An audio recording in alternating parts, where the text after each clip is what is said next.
حضرت ابراہیم علیہ السلام نے جس ماحول میں آنکھ کھولی وہاں کفر و شرک اور بدی و فتنہ انگیزی کی اجارہ داری تھی، بت پرستی عام تھی، مشرکین ستاروں، مورتیوں اور سیاروں کی پوجا کیا کرتے تھے، یہاں تک کہ ایک مطلق العنان بادشاہ بھی خدائی دعووں کے ساتھ موجود تھا۔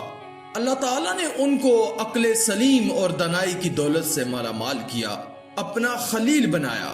اللہ تعالیٰ فرماتے ہیں، اور یقیناً ہم نے عطا فرمائی تھی ابراہیم کو دانائی، اس سے پہلے ہم ان کو خوب جانتے تھے۔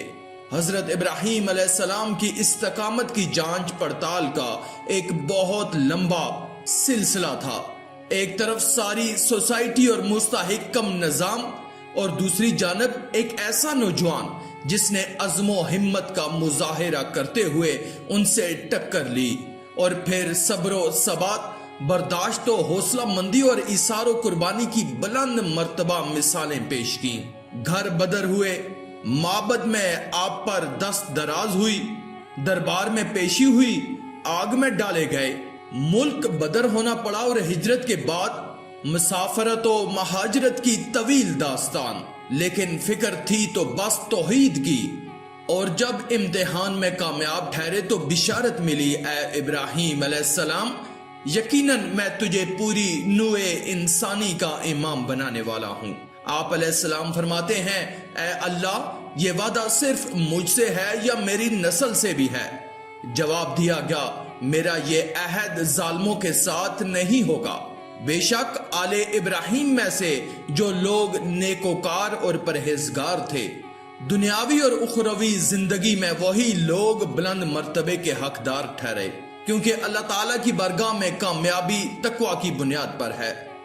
لیکن جب بڑھاپے کے آثار واضح ہونے لگے تو ایک نئی فکر حضرت ابراہیم علیہ السلام کو دامن گیر ہوئی، اولاد کی نعمت سے محرومی محسوس ہونے لگی اور پریشانی ہوئی کہ اس مشن کی باغ دوڑ کوئی سنبھالنے والا نہیں۔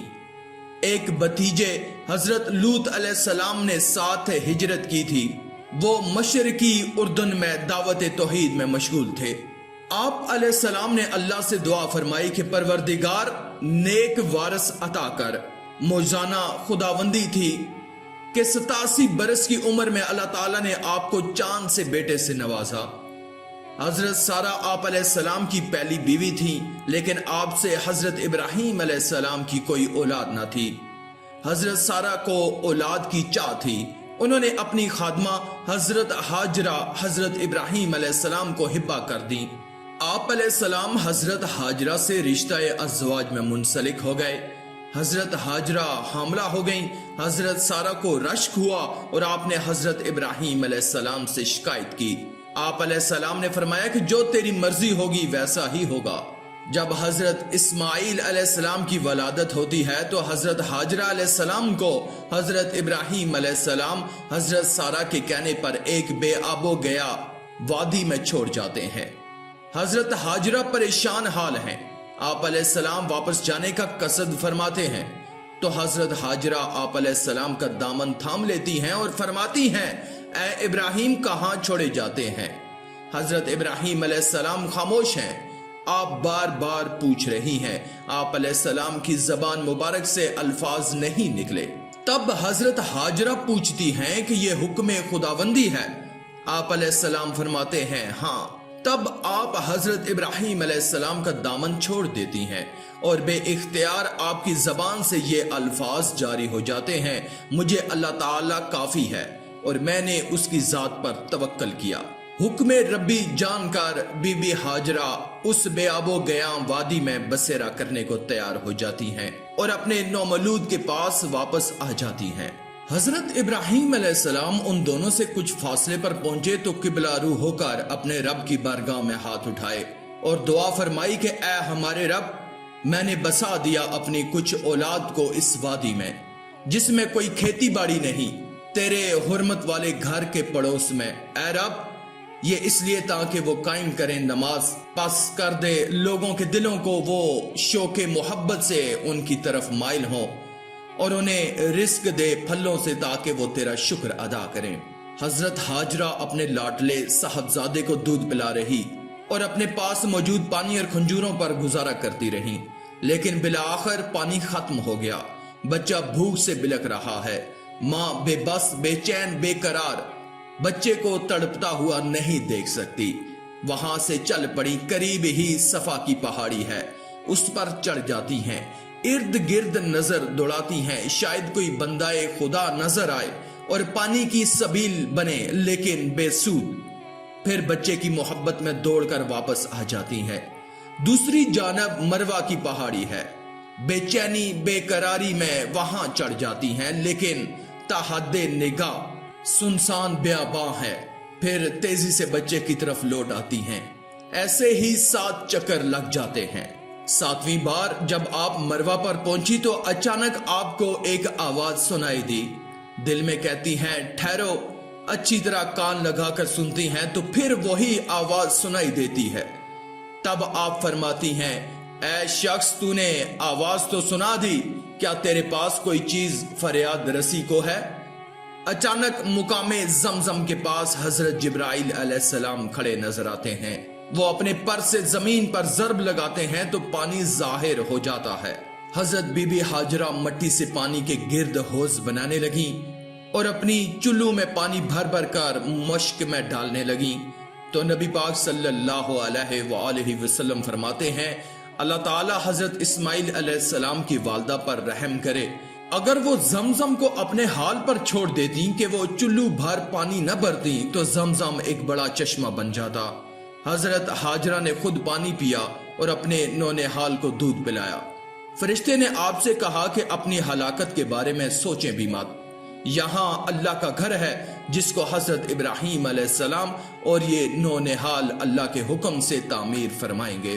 بیت اللہ ارد گرد کی زمین سے نمایاں مقام پر تھا، سیلاب آتے اور دائیں بائیں سے گزر جاتے، حتیٰ کہ ایک دن قبیلہ جرہم کا قافلہ پاس ہی آ ٹھہرا۔ انہوں نے ایک پرندہ آسمان میں منڈلاتے دیکھا اور خیال کیا کہ آس پاس پانی کی موجودگی کے آثار ہیں۔ کچھ لوگ خیر لینے کو بھیجے گئے۔ جب وہ وہاں پہنچے تو کیا دیکھتے ہیں کہ ایک وزادار خاتون ایک نومولود کے ساتھ قیام پذیر ہے۔ انہوں نے بی بی ہاجرہ سے وہاں قیام کی اجازت طلب کی۔ آپ نے اجازت مرحمت فرمائی اور کہا کہ پانی پر آپ کا کوئی حق نہیں ہوگا۔ قبیلہ جرہم راضی ہو گیا۔ نبی کریم صلی اللہ علیہ وآلہ وسلم فرماتے ہیں کہ حضرت ہاجرہ کے لیے یہ لوگ غنیمت ثابت ہوئے کیونکہ آپ انسانوں کو چاہتی تھیں۔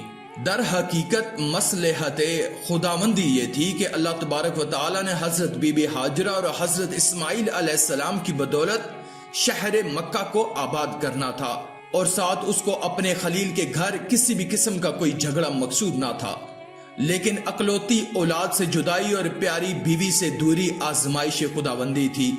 خلیل اللہ اس پر راضی ہوئے کیونکہ وہ صالحین میں سے تھے۔ نومولود مختلف مراحل طے کر کے جوانی کی دہلیز پر قدم رکھ رہا تھا۔ قبیلہ جرہم سے عربی سیکھی تو وضاحت و بلاغت میں ان پر بھی سبقت لے گئے۔ آپ صادق الوعدہ اور اللہ کے بھیجے ہوئے نبی بھی تھے۔ حضرت ابراہیم علیہ السلام اکثر و بیشتر اذن خداوندی سے بیوی اور بیٹے سے ملاقات کے لیے آتے رہتے تھے۔ ایک مرتبہ تشریف لائے تو حضرت اسماعیل علیہ السلام کو زمزم کے کنارے تیر بناتے ہوئے پایا۔ آپ علیہ السلام اپنے محترم والد کو دیکھ کر احتراماً کھڑے ہو گئے اور تعظیم و تکریم بجا لائے۔ حضرت ابراہیم علیہ السلام فرماتے ہیں اے میرے بیٹے، اللہ تعالیٰ نے میرے ذمہ ایک کام لگایا ہے، کیا تم میرا ساتھ دو گے؟ حضرت اسماعیل علیہ السلام فرما برداری میں اپنی مثال آپ تھے، فوراً ہاں کر دی۔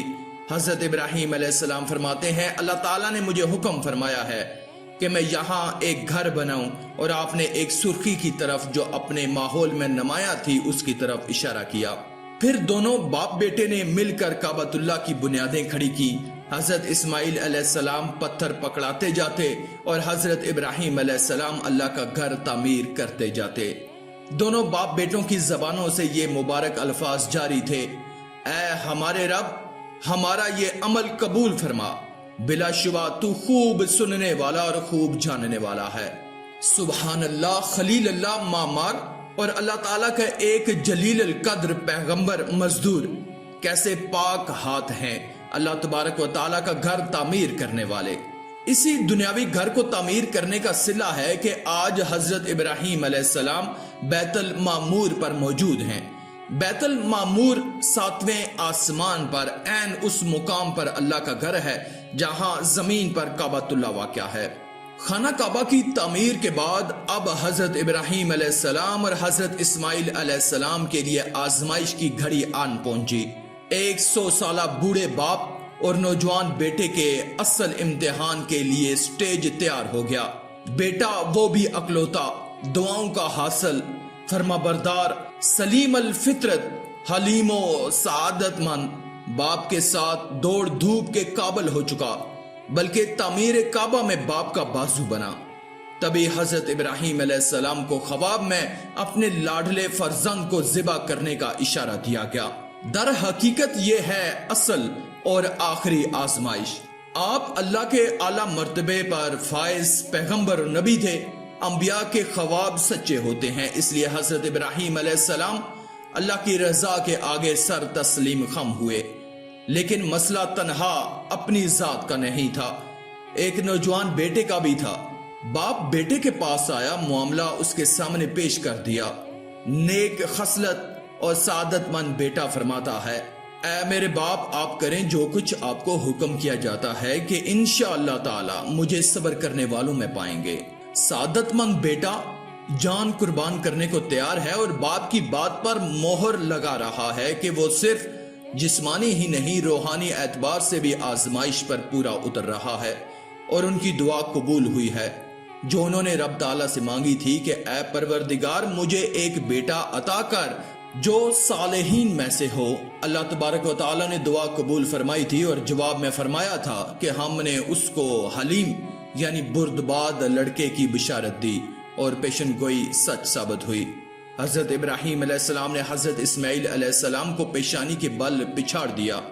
مقصد تھا کہ بیٹے کی صورت سامنے نہ رہے اور کہیں محبت عیاں نہ ہو جائے، اور بیٹے پر چھری پھیرنے کو تیار ہو گئے۔